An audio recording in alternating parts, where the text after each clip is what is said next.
India travel tips while riding on board a tuk-tuk. Foreigners traveling to India must get a tourist visa, either a 30-day or a 1-year visa. It must be presented at the airport when you begin your trip, and it must not expire before you leave India.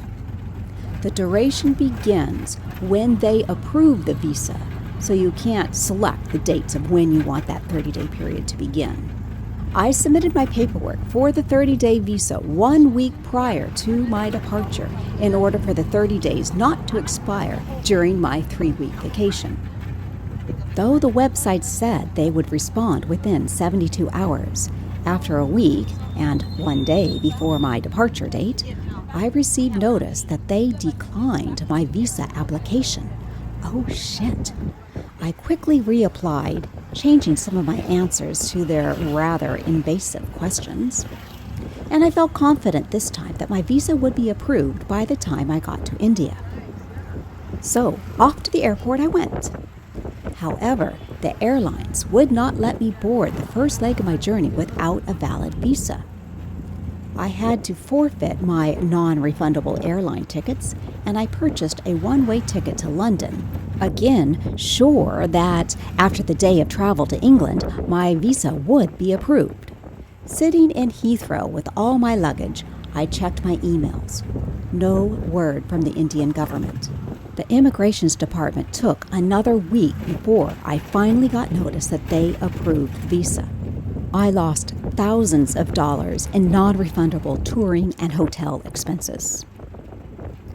Unlike me, who was not allowed to board the first leg of my journey, one of my would-be travel companions got all the way to India before realizing her visa expired before her departure date. She was escorted to departures and forced to fly back to her last non-India airport, New York in her case. She was not allowed to fly to some other nearby country until she could sort out her visa issue. The poor woman could not attend her brother's wedding. Travel tip number 1. Apply for the 1-year visa, regardless of the length of your stay, when you decide you want to travel to India. You will need a detailed itinerary for the visa application. Get that done. But don't put any money down on travel expenses until you have that visa in your hand. Entering the subway, tourist attractions, and nice hotels and restaurants require you to walk through a metal detector followed by a wand scan. Men are scanned out in the open and women in a curtained booth. The wand beeped over my underwire bra every time, subjecting me to be poked and prodded daily. Yes, by a disinterested female attendant, but still. Travel tip number 2. Don't wear underwire bras to India. The surrounding areas outside of tourist attractions are crowded with persistent peddlers and beggars. By politely saying, "No thank you," does not work. Forcefully saying, "No, go away," doesn't work either. Travel tip number 3. I had some success with firmly saying nahi, which is Hindi for no. I stayed in nicer hotels, and this one hotel had a gift store with the necklace on display that caught my eye. After haggling with the guy, I got the price down to about what I would expect it to be in the United States. I walked away, and he let me go without dropping the price down. The next day, I went shopping at a jewelry store. The store was an emporium, which is a store that are made just for tourists. I haggled for a few other pieces that I liked, but again, didn't get a very good deal, and these pieces didn't seem to be as good of quality as the one at the hotel. So I asked our tour guide to take me to where Indians go to buy their jewelry. He said Indians consider jewelry to be an investment, something that they will hand down to their grandchildren, and that they work closely with the jeweler to make a custom piece, and the process takes a long time. So all of the nicer, pre-made jewelry is typically made for tourists.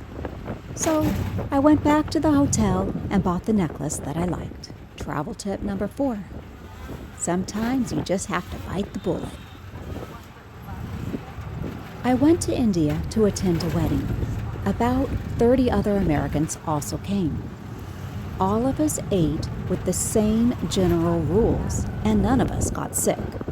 Travel tip number 5. Drink only bottled water, eat no street food, and eat the fresh fruit and vegetables only at the nicer hotels.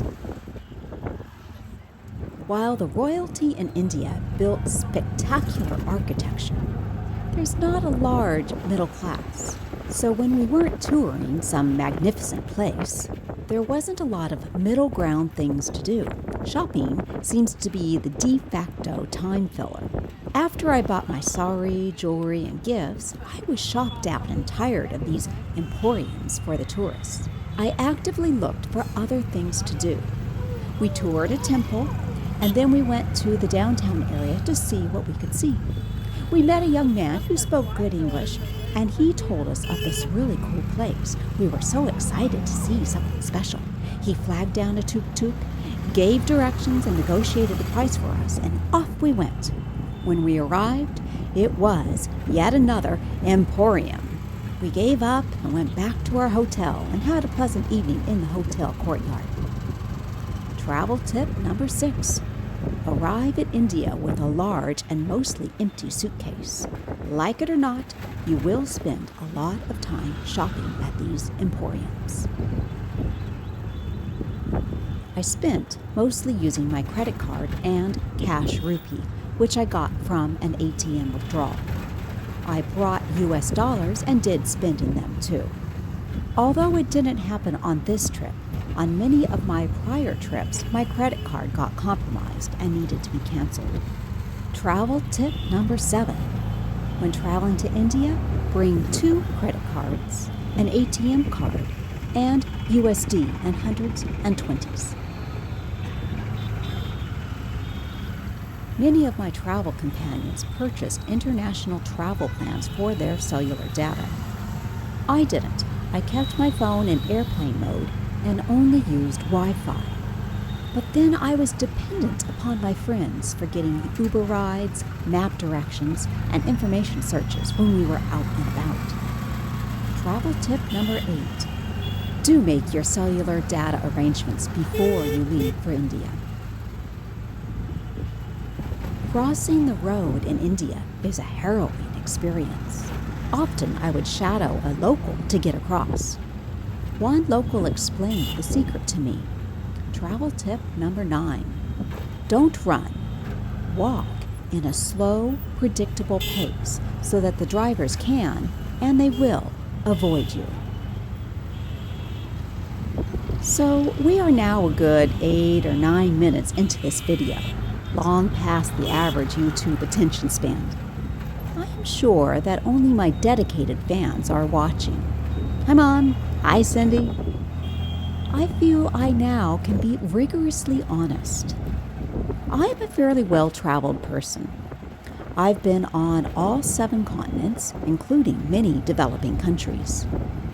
When considering making this video, I watched several other YouTube travel to India videos with happy, smiling people saying how spectacular India is and how you have just got to go for the food, the sights, and the people.